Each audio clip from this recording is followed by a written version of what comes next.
नमस्कार साथियों, आप सभी का आपके अपने YouTube चैनल स्टडी राजस्थान 1000 के अंतर्गत स्वागत है। आज की जो अपनी वीडियो होने वाली है दोस्तों, बीएसटीसी 2024 से संबंधित होने वाली है। ठीक है, बीएसटीसी 2024 में टीचिंग एप्टीट्यूड से संबंधित यानी कि शिक्षण अभिरुचि से संबंधित जो एग्जाम में जो क्वेश्चन पूछे जाएंगे, उन क्वेश्चनों के बारे में अपन ने एक सीरीज प्रारंभ कर रखी है, जिसकी आज के 5वें नंबर की वीडियो। ठीक है, इससे पहले दोस्तों 4 वीडियो मैंने अपलोड कर दी है, जो कि आपको प्ले लिस्ट में मिल जाएगी। ठीक है, वीडियो स्टार्ट करते हैं और देखते हैं दोस्तों। आज का सबसे पहला क्वेश्चन अपने सामने है, बच्चों का प्रथम अध्यापक कौन होता है?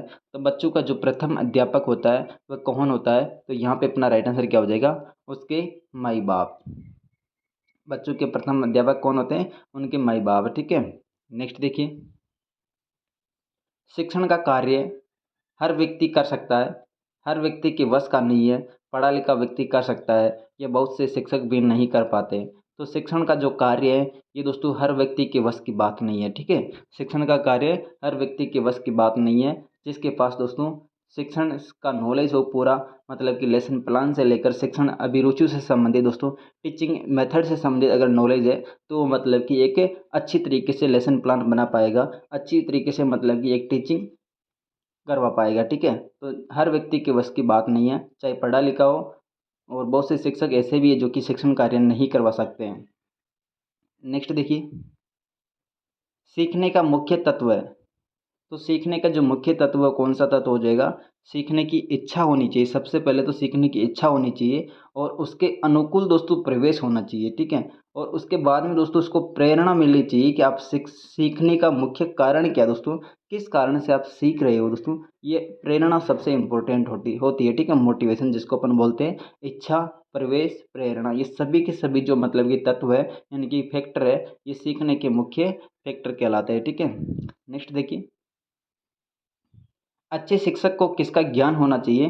तो जो अच्छा शिक्षक शिक्षक होता है उसको किस चीज़ का ज्ञान होना चाहिए? एक तो शिक्षा मनोविज्ञान का ज्ञान होना चाहिए दोस्तों, बाल मनोविज्ञान का ज्ञान होना चाहिए और व्यवहारिक मनोविज्ञान का ज्ञान भी होना चाहिए। तो ये सभी के सभी ऑप्शन अपने सही हो जाएंगे। ठीक है, एक अच्छे शिक्षक को ये तीन है जो दोस्तों, शिक्षा मनोविज्ञान या बाल मनोविज्ञान या व्यवहारिक मनोविज्ञान, इन तीनों का ज्ञान होना जरूरी है। ठीक है, नेक्स्ट देखिए, डेवी के अनुसार शिक्षा एक, तो डेवी के अनुसार दोस्तों शिक्षा क्या है? एक डेवी के अनुसार शिक्षा एक मनोवैज्ञानिक आवश्यकता है। ठीक है, डेवी के अनुसार दोस्तों शिक्षा एक मनोवैज्ञानिक आवश्यकता है। नेक्स्ट है, खेल के माध्यम से शिक्षा, खेल के माध्यम से जो शिक्षा दी जाती है किस प्रकार की शिक्षा दोस्तों? एक मनोवैज्ञानिक शिक्षा है। ठीक है, खेल के माध्यम से जो शिक्षा दी जाती है मनोवैज्ञानिक शिक्षा है। शिक्षा की शिक्षा की खेल विधि का अर्थ क्या दोस्तों? ठीक है, तो शिक्षा की जो खेल विधि है इसका क्या अर्थ होता है? खेल क्रियाओं द्वारा जो शिक्षा दी जाती है वो शिक्षा की खेल विधि का अर्थ होता है। ठीक है, शिक्षा की जो खेल विधि का अर्थ क्या होता है दोस्तों? खेल के माध्यम से या खेल की जो क्रियाएं होती हैं उनके माध्यम से जो शिक्षा दी जाती है वो दोस्तों शिक्षा की खेल विधि का अर्थ होता है।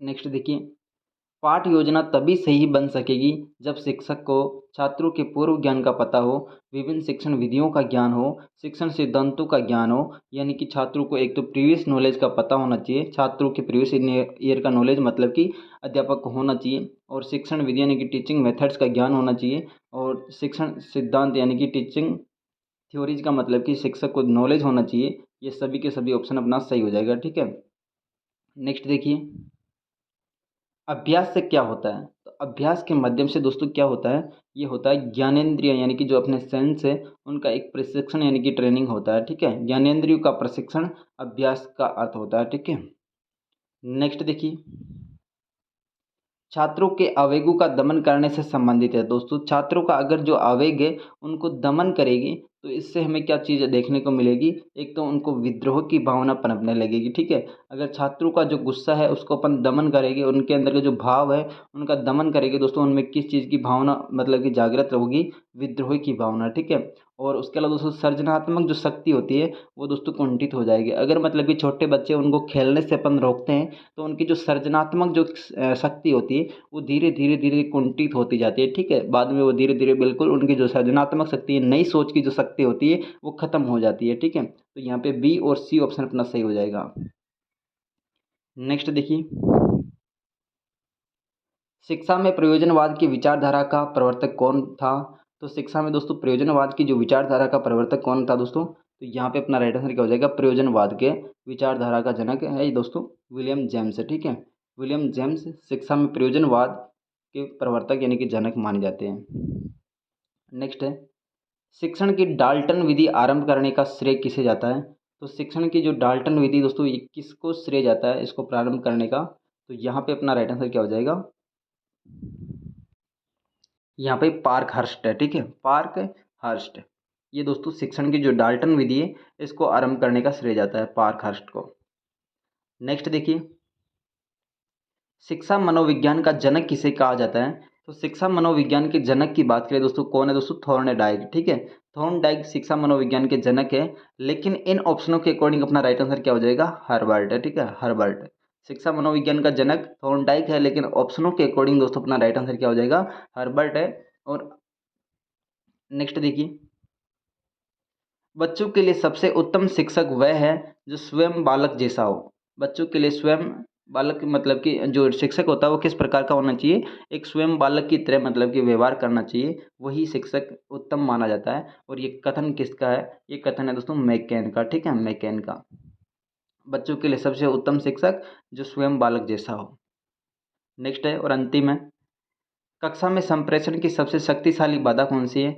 अगर कक्षा में दोस्तों संप्रेषण किया जा रहा है तो इसमें सबसे शक्तिशाली जो बाधा है दोस्तों, सबसे शक्तिशाली बाधा कौन सी हो जाएगी?